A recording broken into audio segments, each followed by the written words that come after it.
Hi, everyone. So just testing. If you guys can hear me on YouTube, write a comment that you can hear me. Let me be sure that it's working well.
Hi, everybody. Welcome to the HNG Design Workshop 1. The purpose of this workshop is to put the people that intend to do a design track in our HNG internship through the basics. So we're not going to go into any advanced UI, UX things. It's not a detailed training course about UI, UX, or anything of that sort. What we have observed is that many people that come in, even though they could have talent, even though they are somehow skilled, they lack a lot of the very, very, very basic skills in UI, UX. So a few techniques that they are supposed to know, they don't actually know any of those techniques. So what we want to do in our 2 workshops is that we want to take you through all those techniques one by one. And those are the techniques that are going to serve as disqualification criteria for the coming internship. That means if you do not know these techniques or you are not able to apply the techniques, then you're going to struggle to actually pass. That is, will probably not let you pass from one stage to the other. So we are making it open now about 3 weeks ahead of time. And you can study all these things. You can study everything that we teach here. The video will be recorded. It will continue to be available for you. And then when you are submitting your designs, you use all these techniques. Furthermore, at the end of this workshop part 1, we are going to give a task that those who remain to the end can then go and submit back to us.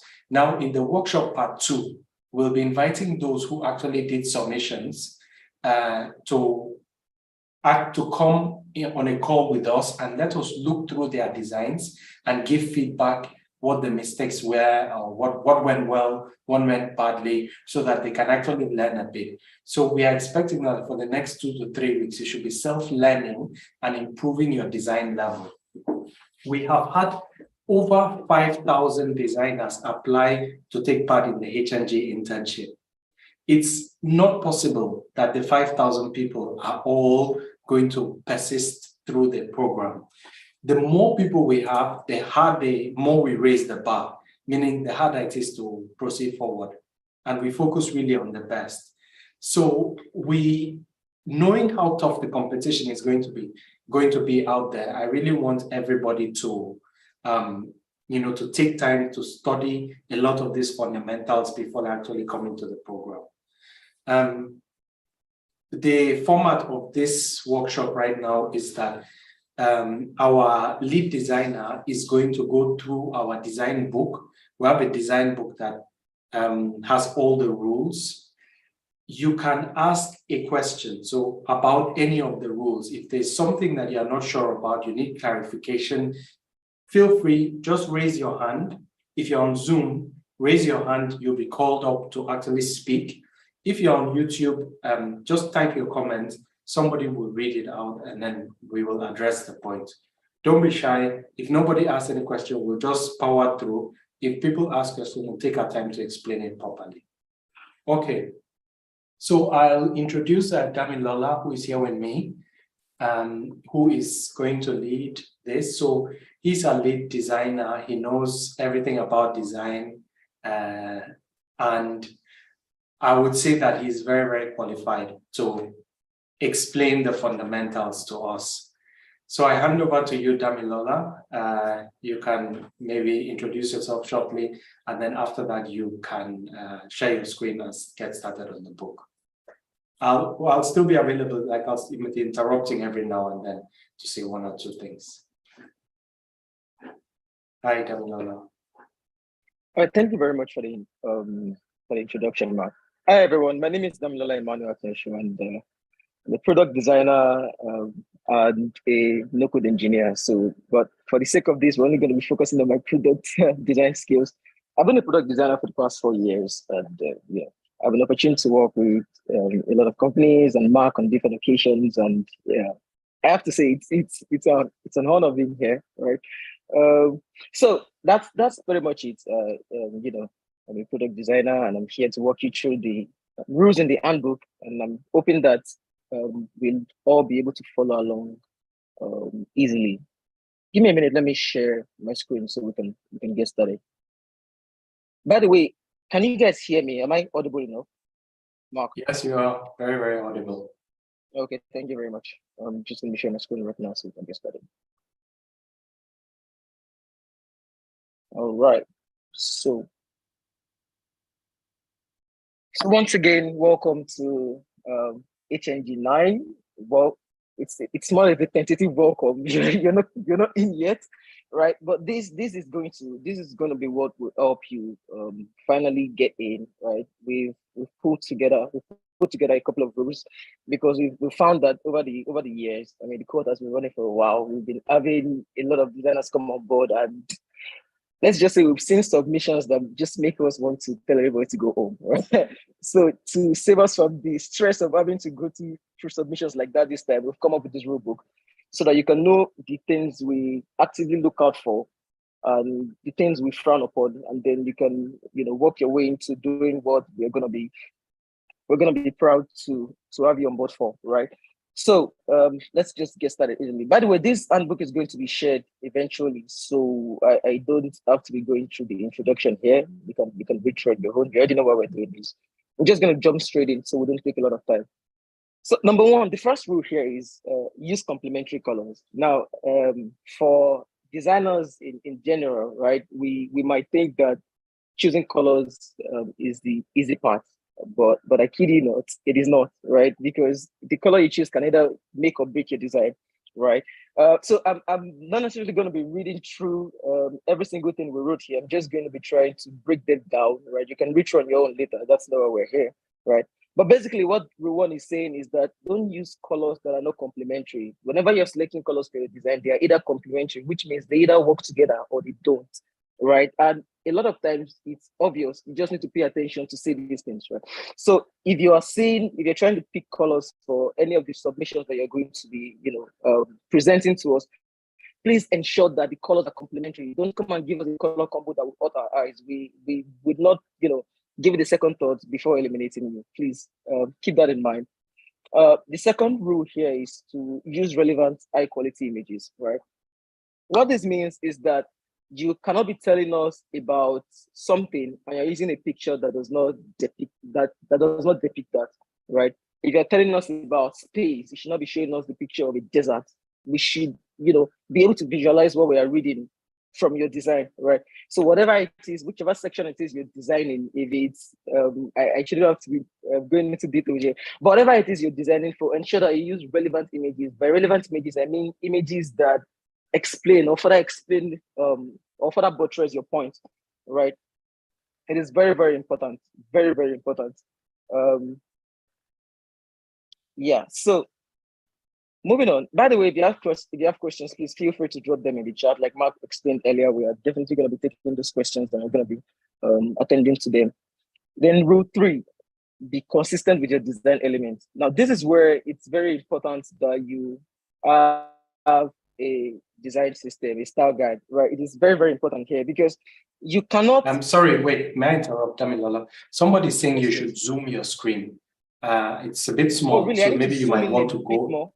Yeah, like when you're addressing one particular point, you might, I mean, on rule 3, we can just stay with rule 3. You may just want to go in, like zoom in so that we can really see like the point. Like when you are talking about something in particular, you could just enter and like really show us what is meant.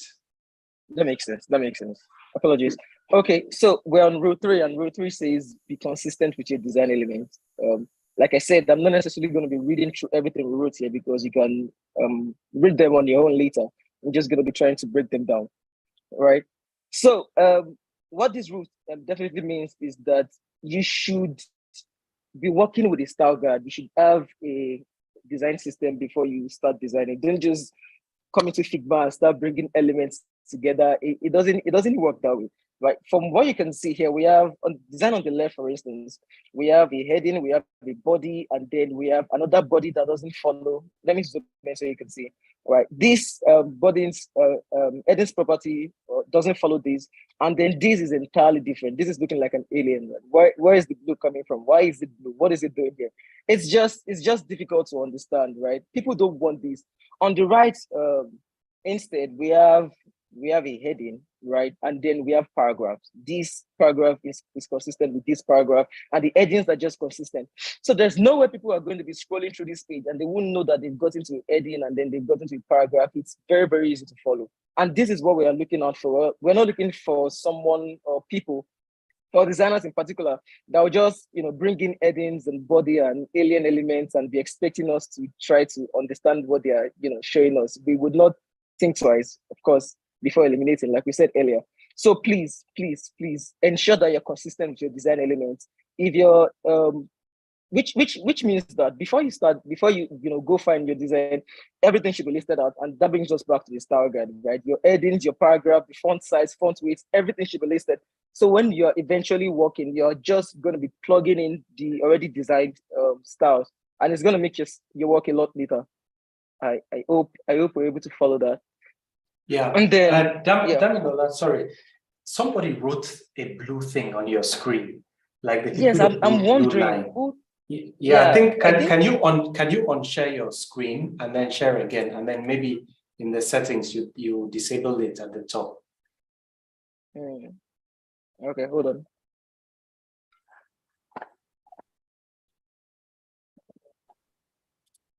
Okay, you could also play it as prototype to make it easy to navigate for you.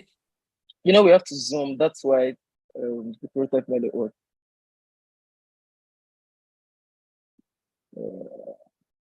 After you share at the top, there's in the menu bar that you can disable people and annotating. Okay.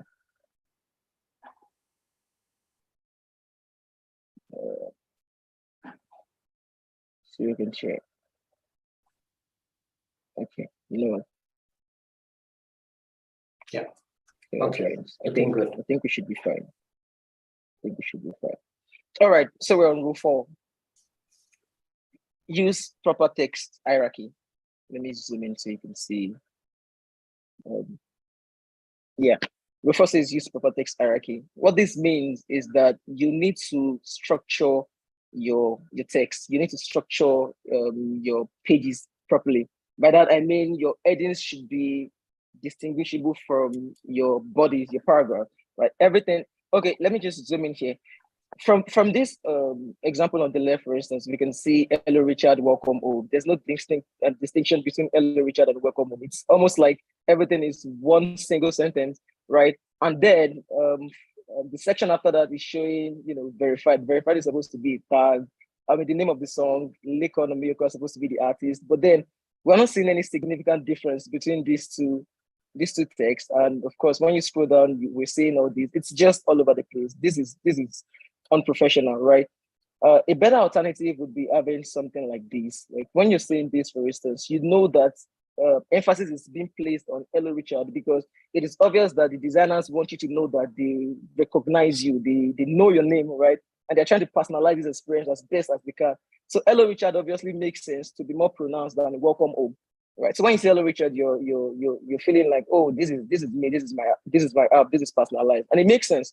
And then, of course, the next section here, the title of the song obviously has to jump out more than the names of the artists who actually came together to sing the song, right? So hierarchy helps. It helps people to be able to easily follow your structure.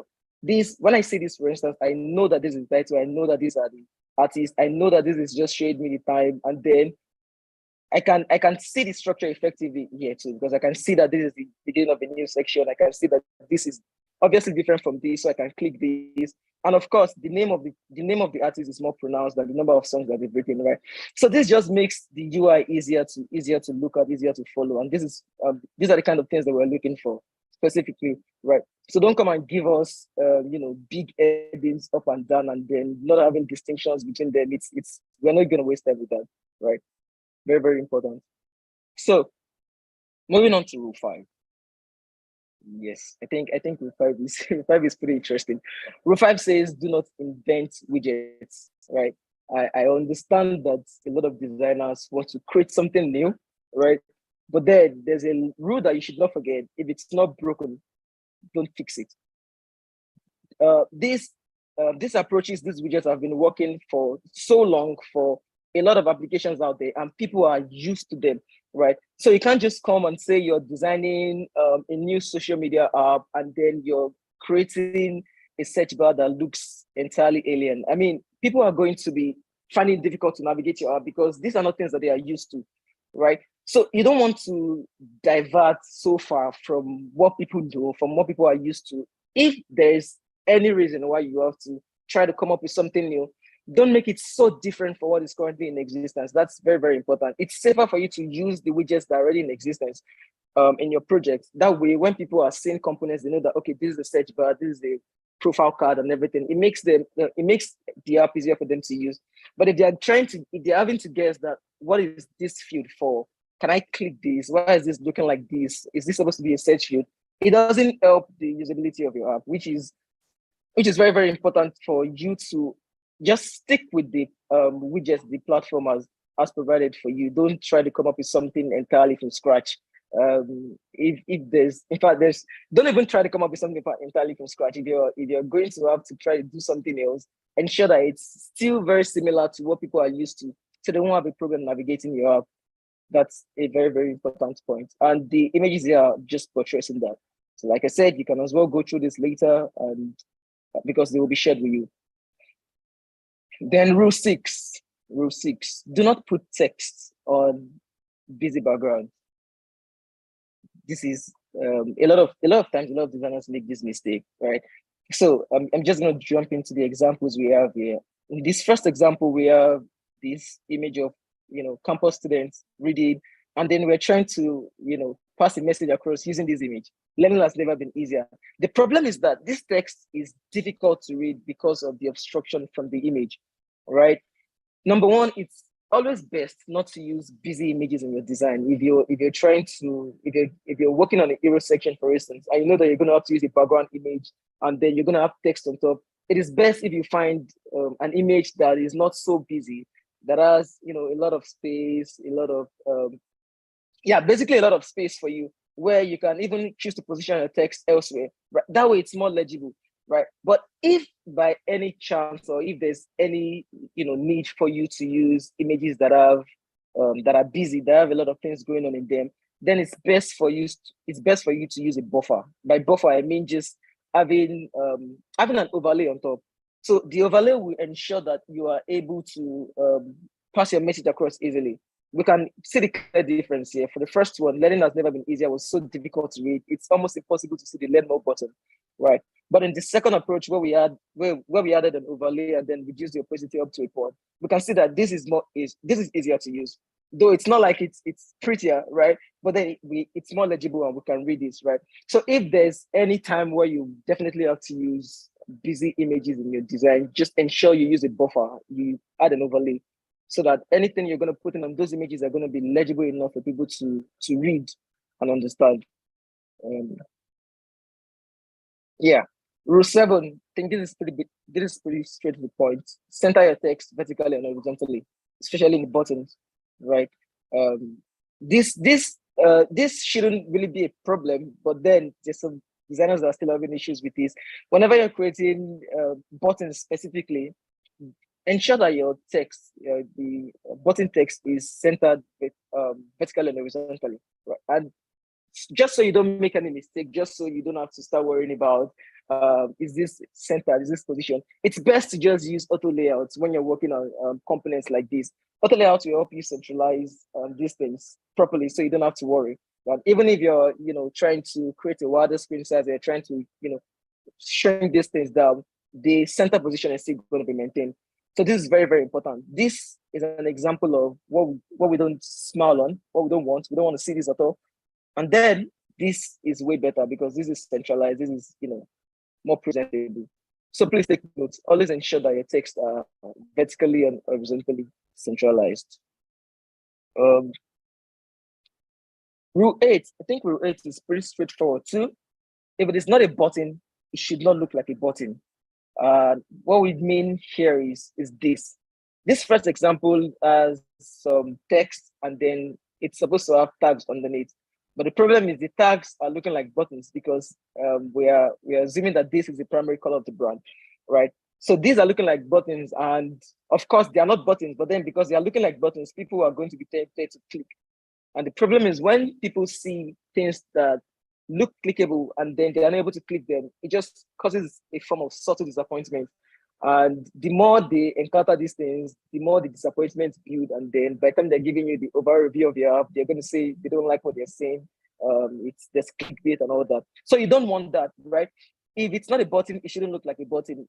The better way to approach this would be this second screen iteration that we have here, right? These are obviously not looking like buttons. There's no way you'd see this and expect this to be a button or this to be buttons, right? It's obvious that these are tags and nobody will be trying to click this. So this is very, very important. If it's not clickable, it should not look like it's clickable so that you won't, cause your users any form of disappointment whatsoever. Moving on to row 9. Ladies and gentlemen, gradients are not a must. Gradients are not a must. It takes a level of skill to produce good gradients. It takes a level of know-how. You can't just slap colors together and be expecting that, the gradient, this is a very, very nice gradient and everything. In fact, it's safer for you to not use gradients in the assignments or projects that you're going to be submitting, right? Because any whiff of terrible gradients that we get, we are definitely going to be disqualifying you. So please, I didn't bother to put any form of visual examples here because really it's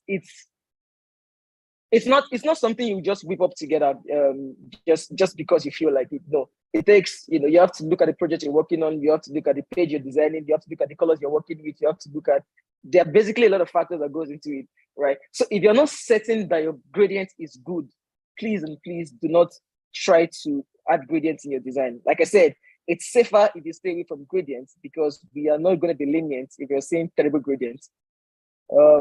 Moving on to row 10, the shorter the journey, the better. I feel like we should be familiar with this.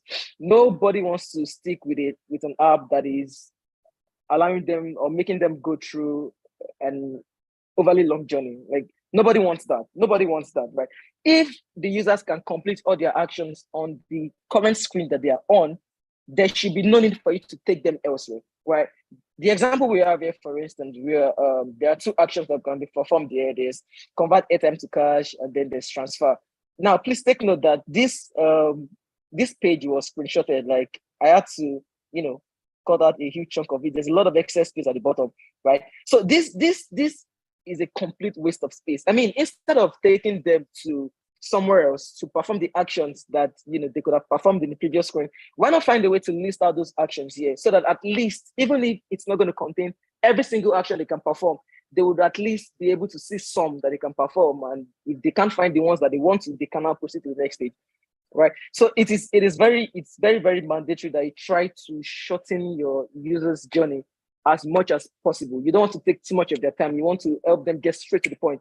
So if there's space, utilize the space. Nobody is dragging the space for you. It's yours. I mean, it's your desire, right? So allow them perform more actions at a glance instead of getting them to click through pages.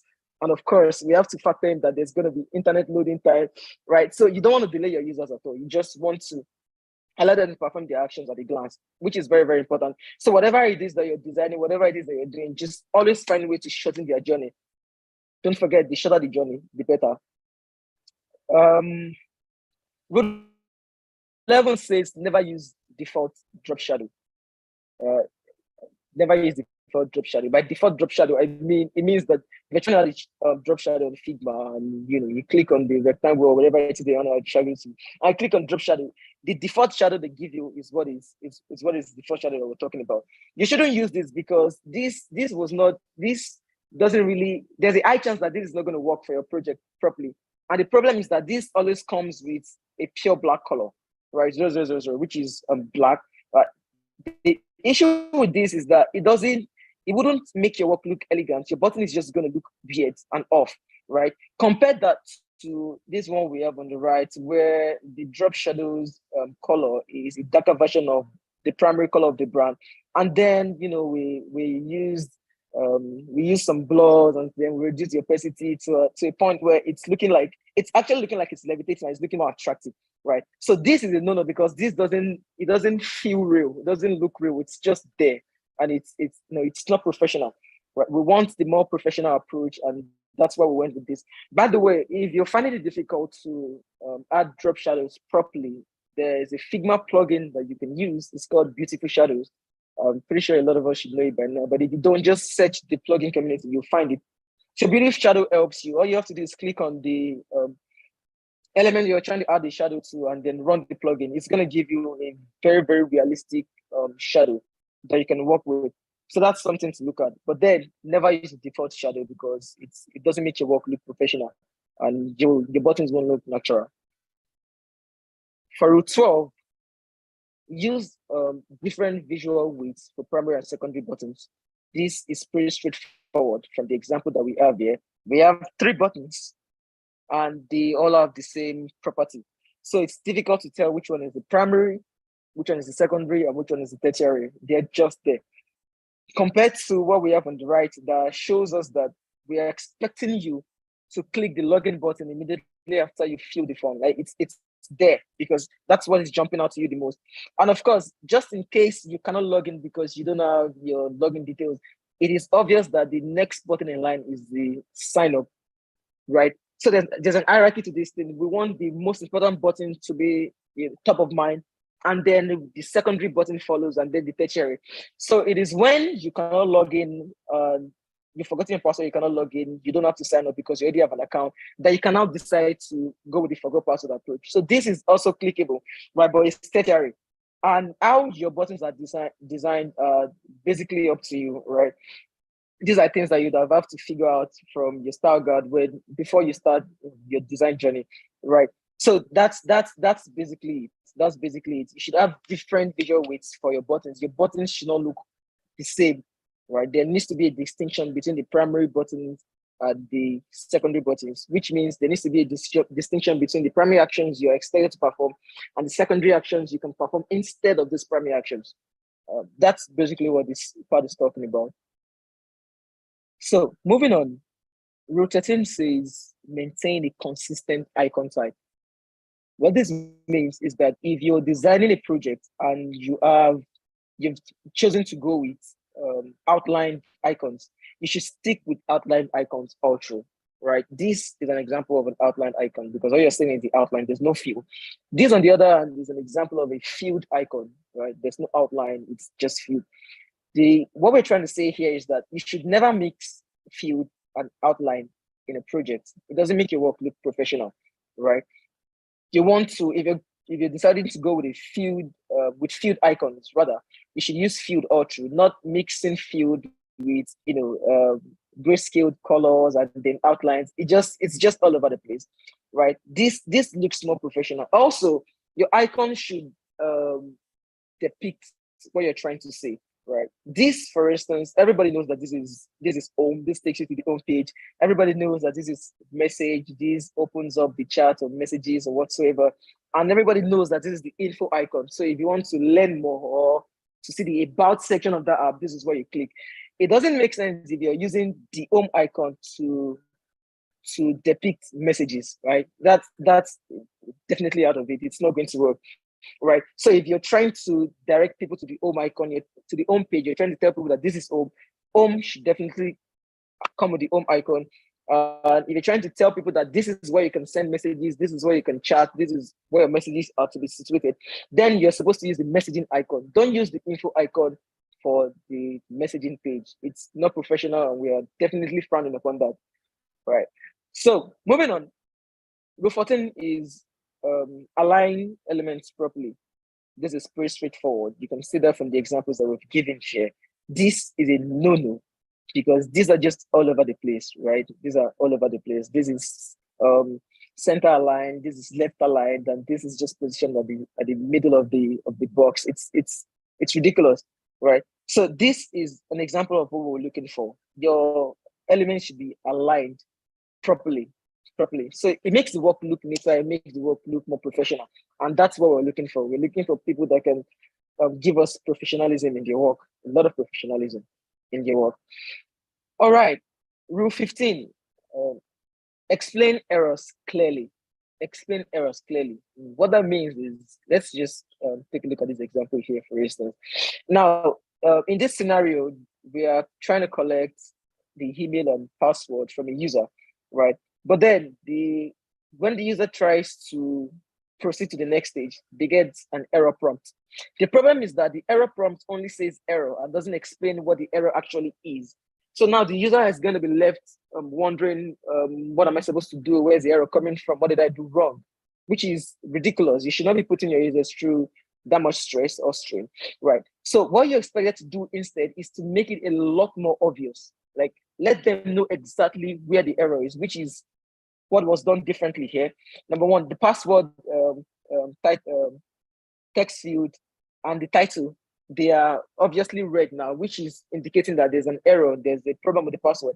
And aside that, we also went ahead to add a short description to tell them what went wrong and provide them possible ways to fix them, right? So they obviously seen that this is what is wrong, but then we also went ahead to tell them that they entered an incorrect password. If they don't remember it, they can reset their password. So we are telling them the error, we are showing them where the error is, and we're giving them a possible solution. This is what we are looking for. You should not make your users guess. They shouldn't be worrying about where the problem is coming from whatsoever. You should always make it obvious. So whenever you're designing anything and you're designing error state, your error state needs to explain exactly what the error is, show them where the error is coming from, and provide possible solutions. That's very, very important. Rule 16, create finger-friendly targets. What this means is that your buttons or icons should not be too tiny. I mean, the human finger is wide or big to an extent, right? And it's gonna have difficulty clicking tiny icons or tiny buttons or tiny things, right? So you don't want these. You want to make the icons accessible. You want to make them big enough for your users to access, no matter how big or small their thumbs are, right? You will want to make this. This is what you need. You don't need this. This is too tiny and ridiculous. It's definitely not going to work. This is better. This works better, right? So please, whatever it is that you're designing, whether you're using icons or you're working on mobile apps, and you're trying to position your menu icon beside your cart icon and all that, you have to make sure that these things are accessible. They are big enough for the finger to be able to, touch or press or access whenever they need to. All right, rule 17 says be deliberate about eye contrast. Contrast is basically how visible, how your elements work with each other, right? I'm going to explain that, for instance. Okay, so we have a card. This is a card containing details about the transaction, and this card is placed on the background. Now, the problem with this first approach is that there's almost no difference between the color of the background and the color of the card. They're almost blended.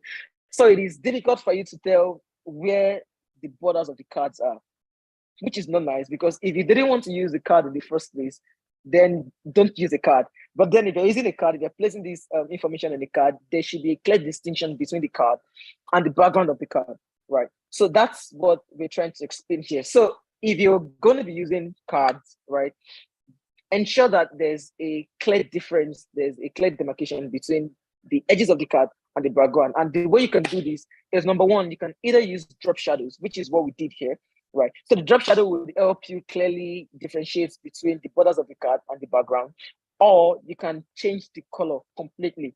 So you can either change the color of the card or the color of the background, but basically there needs to be a distinction between elements that are stacking on top of each other, which is exactly what these elements are doing.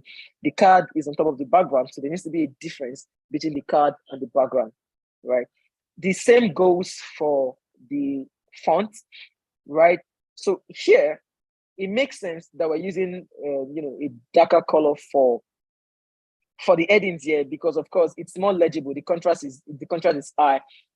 It's easier to read this color off a gray or white background than it is to read a gray color on a gray background. That's just ridiculous. That's not going to work, right? So contrast cuts across the elements, the components, and also the fonts, right? The colors you're giving your fonts, the colors you're giving the elements in the design. You need to ensure that there's a clear distinction between different elements, especially when they are stacking on top of each other.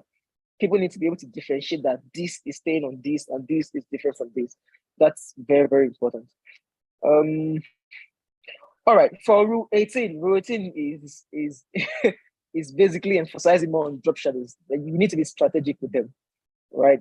You don't just add drop shadows just because you feel like drop shadows should be added.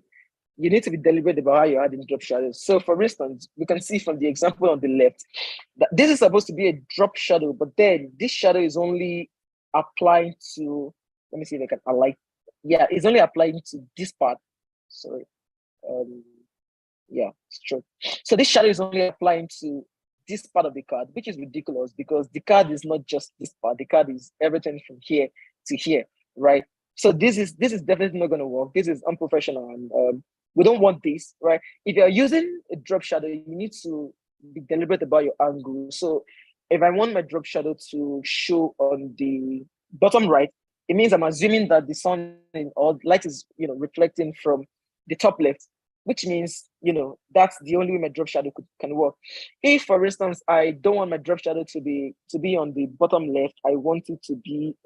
If I don't want it to be on the bottom right and I want it to be on the bottom left, it means that I am going to have to be assuming that the light is shining from here, right? So that's what this means, right? You don't just add drop shadow. You need to think about where you are imagining that the light is shining from. It's possible that the light is shining from the top, right? It's possible that it's shining from the right. It's possible that it's shining from the left.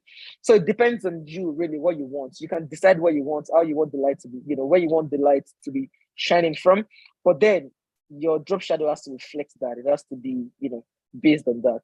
That's what this part is definitely talking about. So be more deliberate with your drop shadows. Rule 19, avoid punctuation errors. Yes.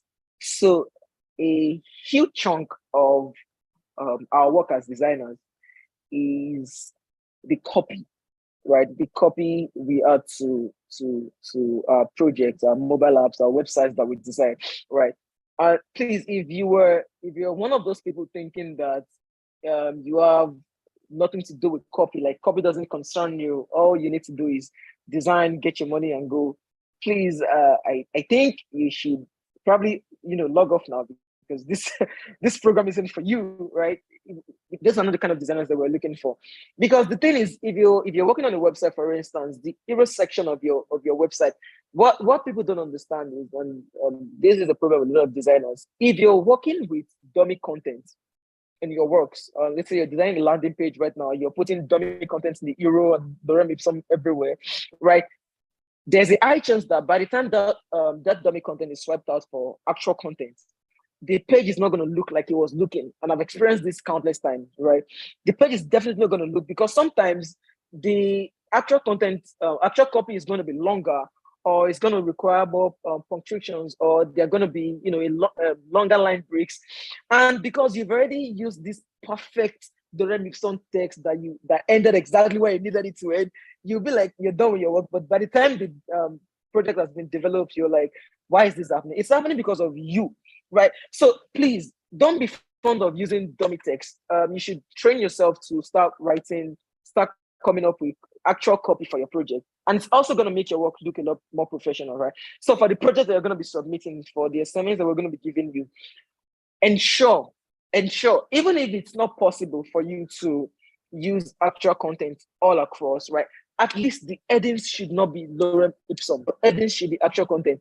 And for every single content that you're adding, you have to ensure that there are no errors, like there are no punctuation errors, no grammatical errors, because these are also these are a matter of detail, right?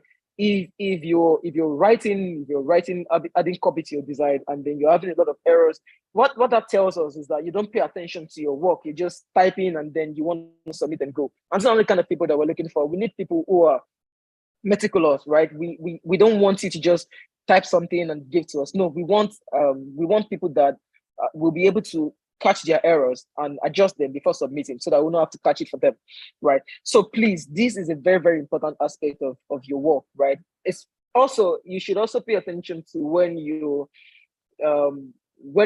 naming your buttons, for instance, right? That's also part of the things that we're talking about, because you might want to write login and then there's a typo in your login spelling, but you wouldn't know because you're not paying attention to your punctuation and your spelling and everything. So please, this is important, right? You need to ensure that you're paying attention to the text in your design, please. begging now, so you won't have to be begging us later. Rule 20 says use margins effectively, and this is pretty straightforward. We all know what margins are. We're designers, we've been working with Figma, but I can go ahead to explain. Right. So for every project that you're going to be working on, of course, you would have brought in your line guides and your margins and everything. Please, if you have a margin, never extend out of it. The margins are supposed to act like a container to contain every element of your page, to contain each section, right? So this doesn't make sense, because if you're extending out of the margin, then what's the point of it? In the first place, right? So we don't want this, right? We want you to pay closer attention to your margin, because the reason for this is this also helps developers, right? If a design is well structured, it is easier for developers to implement, because they are seeing what they can work with. A developer cannot work with this, because how development works is once they've created a structure, they have to follow it. So as designers, we can this can come as a mistake, right? You might not notice it, but it's going to be a problem for them. And just so we don't stress our developers out too much, we are pleading with you that you should, be careful with your margins. Don't go outside them once you define them. This is what we need from you, right? Once your margins have been defined, stay in them so that your work can be neat and easier to run with for developers. Rule 21, stick to a maximum of 2 fonts. Please, plenty fonts is not better. We don't want plenty fonts. Please, and please. Choose a pair. Like, just stick with 2, one for your headings and one for the body. That is all we need from you. We are not looking for 20 fonts. This is not a graphic design workshop. Please and please. I don't think we need to spend too much time on this, but this is pretty straightforward. Don't use too many fonts. 2 is enough. 2 is more than enough. Stick with 2 fonts and work with them. Thank you very much. But then your fonts can have different widths, right? It can be bold. It can be, you can use semi-bold. You can use just regular, right? But then you should just stick with 2 fonts. We don't want more than 2 fonts. Thank you very much. Rule 22, when you attach, let me zoom in here. When you attach an arrow or another widget to a text, you must align the center of the text to the center of the widget. This is also pretty straightforward, and I'm going to explain this. So in the first example we have here, there is prepaid, right? Prepaid is supposed to be the kind of payment that you can make prepaid payments and postpaid, right? So there's an arrow in front of prepaid, but the problem is, as you can see, we use this red line to indicate it. It is not center aligned. The arrow is, shifted down. It's coming down, and prepared is just there. The center is not well defined. This is unprofessional, and we don't want to say things like this. Also, if you're working with different items that are stacking on top of each other, the spacing in between should be equal, right? You can see from this example that the length of this arrow is longer, way longer than that of this. This is ridiculous. We don't want this, right? What we need from you is, number one, to ensure that the center of your icons is aligning with the center of the text it's supposed to be represented, right? So this for instance, this works. This is perfectly centralized, right? Same goes for these. And also you can see that the space in between them, the spaces are equal, right? So these details are minute, but then it makes a lot of difference, or they make a lot of difference. So you need to be very, very careful when you're working with icons, and when you're trying to position icons, beside your headings or beside your text or beside your buttons, button text rather. Okay, rule 23, space icons properly. I was explaining this would be a bit similar to what we're talking about accessible icons or accessible buttons, right? So these, for instance, are too close to one another. Like the space between them is just ridiculously close. This is not good, because there's a high chance that for users that have larger thumbs, because yes, people have larger thumbs than others, they might be trying to click on the notification icon and accidentally click on the search, and then they would have to close the search and come back to click on the notification icon. It's just stress, and we don't want that for our users. So instead of that, space them out evenly. Like, it's obvious that this way nobody would want to click notification and end up clicking search. This space is well defined, and this is really, really what we did from you. Right? You need to, space everything out so that one icon will not be obstructing the other. Very, very, very, very important. Rule 24, do not use excess white space when element. By the way, if you have questions, just note the rule you have the questions for, and ask them in the chat so somebody can read them out and we can address them later. Just note the rule. If you can't remember exactly what we're saying, under the rule, just be able to say, I have a question on rule 24, I have a question on rule 1, so we can address that later. So rule 24 says, do not use excess white space when elements are meant to be attached to each other. This is a good example of what we're talking about. This is supposed to be the testimonial of Collins U, right? But then the space between the actual text box and Collins is too much, right? So we don't want this. It's not necessary. If elements are attached or they're supposed to be attached to each other, the space between them should not be too wide. That's basically what we're trying to say here. So this should have been shifted closer, which is what we did here, right? So it's more obvious that Collins is saying this, right? This way, if I bring in an external element here, it is definitely going to be translating to this stuff. I mean, this text box being for that element instead of Collins, right? So we don't want any form of confusion there. Just close the gap, close the space. There's no need for excess space here. Thank you. Moving on. Yeah, I think this is my favorite because I see a lot of people making this mistake every time. Please and please, on no circumstance should you stretch images. By stretch, I mean this and this. Please, we don't want that. We don't want that. When you import images into your project, you should adjust from the sides. That way you maintain the aspect ratio and you're not tampering with the quality or the proportions of the image, because this is so 1604. This is 1604. We don't want this. We don't want this at all. So please and please do not stretch or compress your images. Don't do that. Always adjust from the side. Always adjust from the side. And of course, if you're trying to adjust from the top, ensure that you hold down your shift key to do that. But then there's no point in adjusting from the top or the bottom. Just do the sides. The sides will save you a lot of stress, right? So please and please do not stretch or compress images. The first glance, any glance that we get of these, the person is definitely going to be disqualified. So Rule 26 says, look at the proportion of how items are sized relative to each other. Never make one item really tiny and that item really big. An example of that will be what we have here. Now, this might be looking big to you. It's because I'm zoomed in a whole lot, right? So they are, coming off as big, but then they are ridiculously small, right? And they are definitely going to be difficult to click.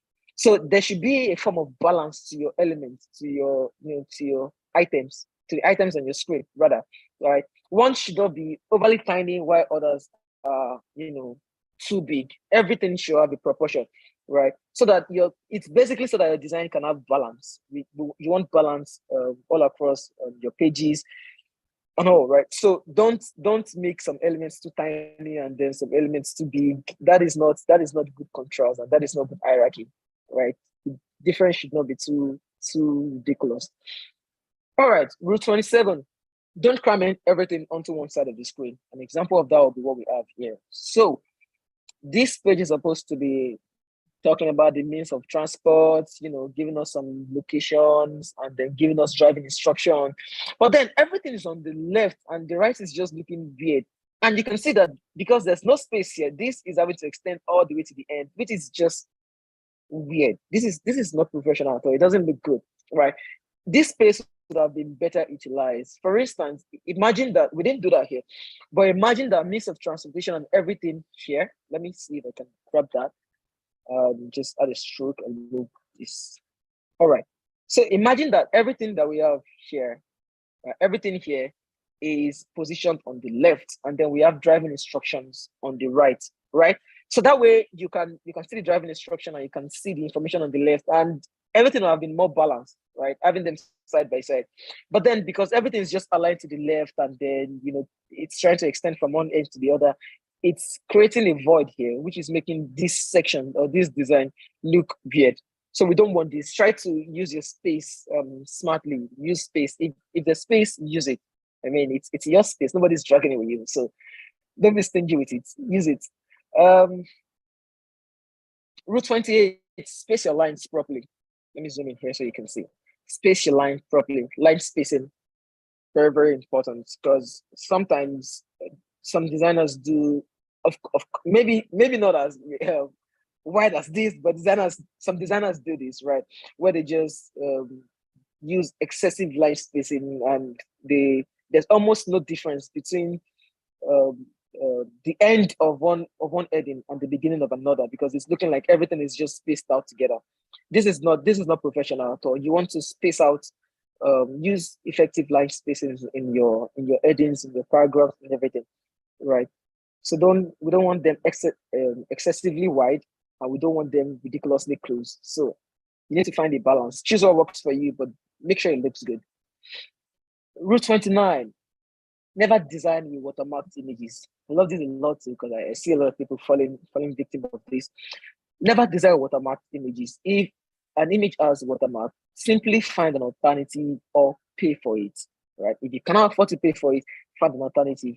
But this will not be accepted from anyone, because we don't condone this. This is watermark. It doesn't look professional at all. It doesn't look like a lot of detail has been put into this work. This is a lot better. I mean, there's no watermark, everything, there's no obstruction. The image is good, right? So, like I said, this of course was gotten from. So that's the thing. There are different stock image providers, right?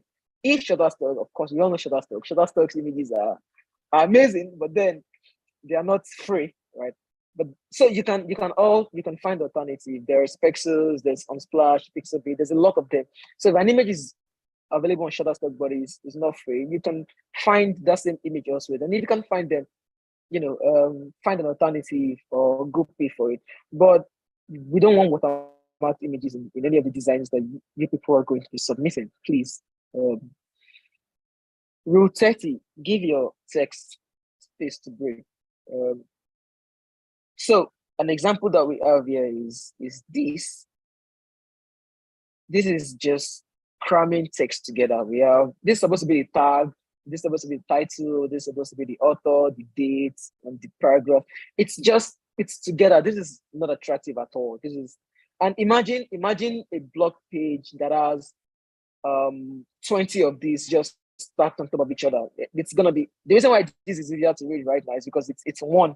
Imagine that it's an actual blog page where you're listening to the blog post and we have this. It's gonna be difficult to follow, right? So instead of having something like this, there is nothing stopping you from bringing in an external element like an image or something, just to make sure everything is better, everything looks better, right? This is easier to follow, a lot easier to follow than this, right? So whatever it is that you're designing and you need to use a lot of text for, don't cram your text together. They're going to be difficult to read, and your design is just going to look terrible. Instead, space them out and bring in elements that can make them look more, easier to read and more attractive, that people would actually want to pay attention to them and check out what you're trying to say.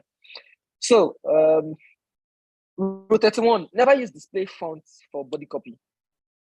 What that means is this. I'm just going to go straight in. So this is Lobster. It's a form of stylish font and everything, right? So here we are using the same fonts for the heading and the body, right?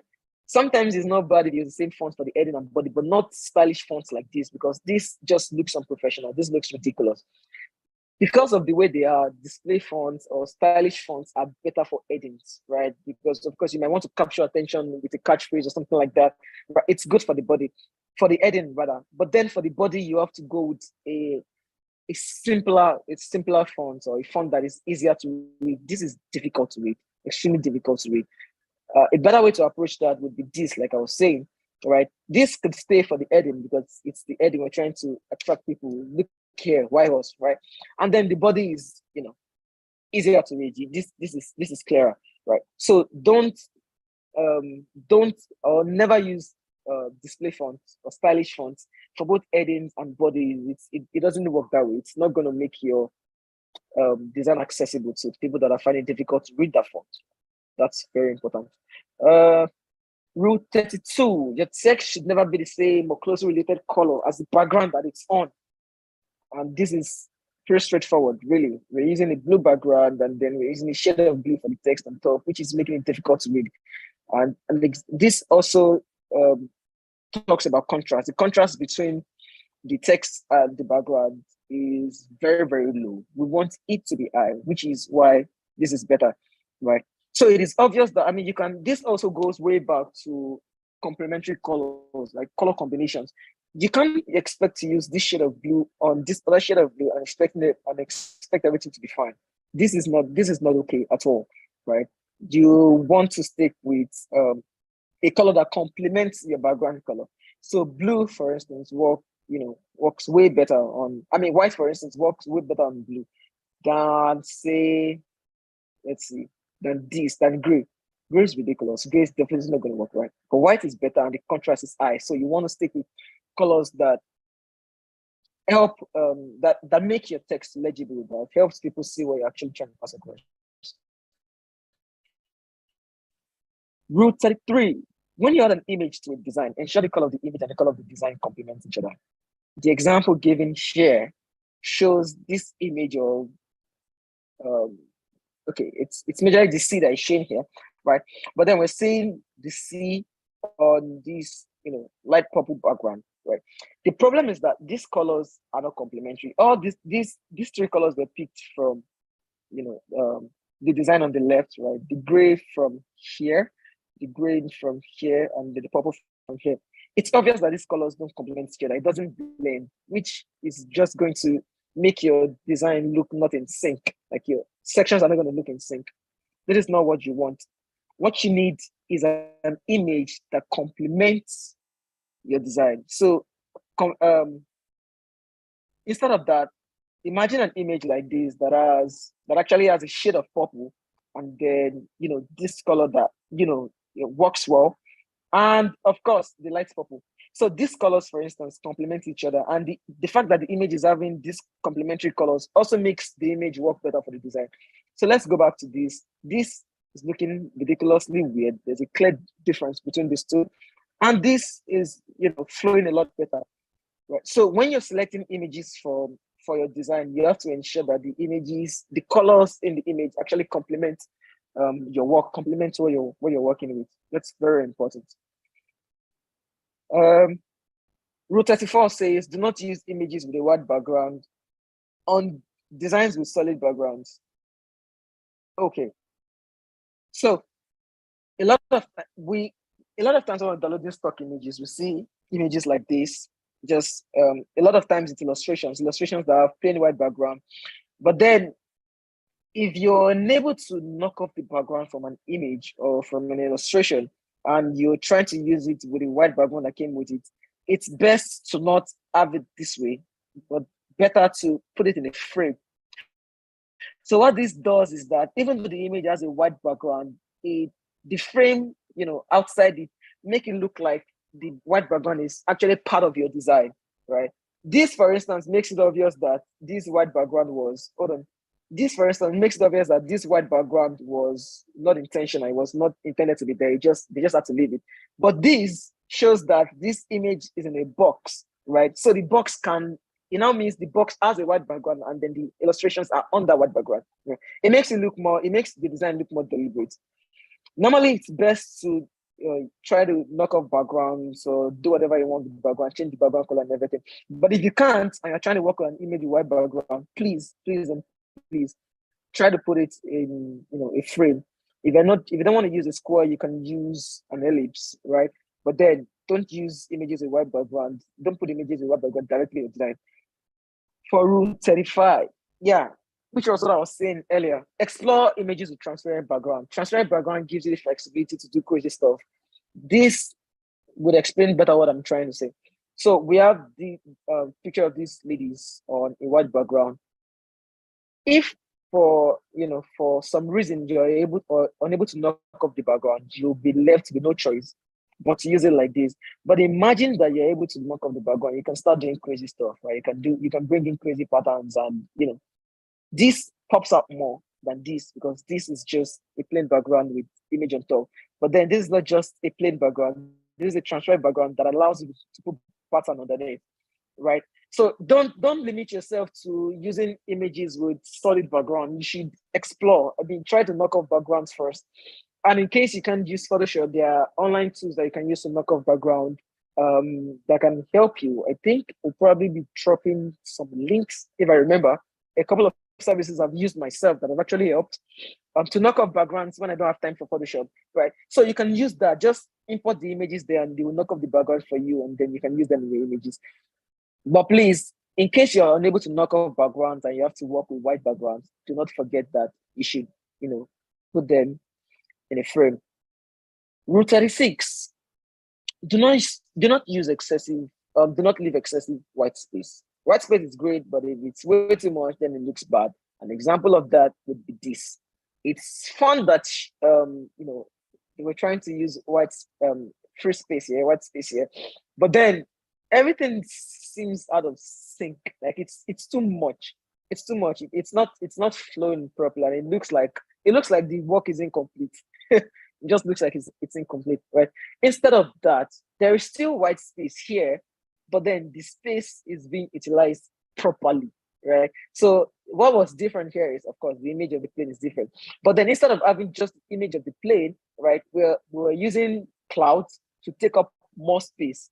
So when you're viewing this design, you're not just seeing white space and you're not seeing plane, you're also seeing the cloud. If this cloud was not there, you're just going to be seeing white space all around, which is not going to look good.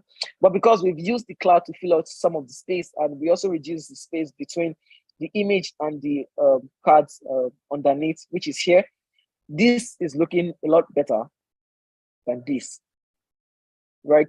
So yes, white space is good. The importance of white space cannot be overemphasized. We know all this, but then you have to be strategic with your use of white space. You don't want to be lazy in the name of white space. So when the space is looking too much, too excessive, it's time for you to bring in some things to fill up some of the space. Not everything.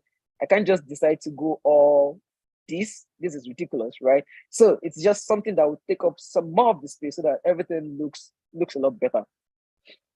All right, rule 37, do not use pure black for text. Yes, the same way we mentioned earlier that you should never use pure blacks for shadows, for drop shadows, you should also never use pure black for text because it doesn't make your font or your text look organic. It doesn't make it look natural, right? Black is too black. I think that's the first. Black is too black. So you don't want to go all black. You want to go with, another shade, right? It doesn't have to be 5C, 5A. It could be 333, right? So this is also black, but it's not as black as this. And you can, even though they're looking similar, you can still see the difference between these two color codes, right? So we don't need to spend too much time on this. What we're trying to say is we don't want to say you use all black for your text. If you're going to be using black, use a shade of black that is not completely black. Thank you. And then, I think this is the last rule. Lastly, use adequate spacing between elements. You need to maintain a sufficient distance between your text and any images or objects that are nearby. So an example of that would be this. So we have a heading, we have a paragraph, and then we have an image on the right? But then these spaces are not equal. Like the heading is too close to the paragraph, and then the heading and the paragraph are too far from the image, which is of course taking up the padding. Like there's no padding here on the right, and there's padding on the left, which is ridiculous. This doesn't work, right? So instead of that, you want to space out your items or your elements evenly. Allow them room to breathe. It makes the work a lot neater. It makes the work a lot more professional, and it makes it look better. This is the kind of section that people would want to see compared to this, right? And this is the kind of things. These are the kind of things that we're looking for, right? So this pretty much brings us to the end of the rule book. I think some of you will have questions, but then we are ready to answer them. Yeah, so there are 38 in numbers. We're going to be sharing this rule book with you after now, so you can also go through in your own time and understand them better. But for now, I think I'm done. Yes, we'll be taking questions now, if any. Or Mark, do you have anything to add or any comments to make? No, I think you have covered everything. Okay. Well, people have been asking a few questions, but I think nothing too serious. Yeah, there was no way for me to, for me to see that. Okay, hold on. Yeah. Should I stop sharing Oh, my screen or somebody's just yeah. I think we can wrap up now. I think we have brought it across quite well. All right. Thank you very much for your time. All right. Thank you so much, Damilola, for taking us through the rule book. I'll give the kind of short closing now. So just for everybody's benefit, we have gone through 38 rules. These rules are not advanced UI UX. These are like basics. This is you basically, if you don't know these things, you shouldn't really consider yourself a designer yet. And the program that we are operating, the HNG internship, it's not designed for people who don't know these big things. It's designed for people who know these rules and they want to extend their knowledge from there. So if you found out that all these things sounded very strange and unusual to you, you may not be ready for our program, meaning like you still need to do a lot of basic training on UI UX. But our program is also designed for people who are going to learn very quickly and who can ramp up. That is, people who can take the guide that we have provided now, learn it super well, and in 2-3 weeks when we start, you can provide us with designs that do not break any of these rules. That's a prerequisite.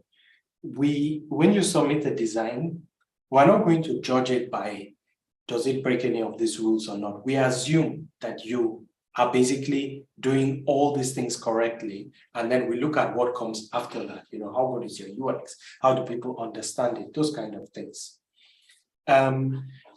Somebody mentioned you have to know when to break the rules, and that is true.